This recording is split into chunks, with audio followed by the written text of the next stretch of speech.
Babe, sorry ha. Medyo mahaba lang yung pila sa CR. It's okay. Order na tayo. Sige. Stoy, order na kami. Isang sisig, isang salad, isang carbonara, dalawang... Hindi mo ba isusulat yung order ko? Sige lang po. Magaling naman po ako sa listening skills at saka sa memorization skills. O sige nga, ulitin mo lahat. Babe, Hindi, nagmamagaling eh.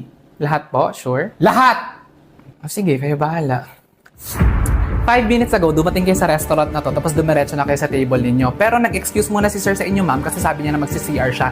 Pero ang totoo, dumiretso ka sa parking lot kasi may tumawag sa cellphone mo na ang pangalan ay Paring Mike. Pero nagtaka ako, ma'am, kasi Paring Mike yung name, pero babae yung boses. Ang sabi ng babae sa phone, "Love, saan ka na?" Tapos ang sabi niya po, "Love, nakipag-meet lang ako sa ex ko for closure." Tapos ang sabi po ng babae sa phone, "Okay, love, please don't forget about our dinner later." Tapos binaba niya na po yung phone, pumasok siya dito sa restaurant, tinawag niyo ako, tapos umorder siya ng isang sisig, isang salad, isang carbonara, at saka dalawang kanin.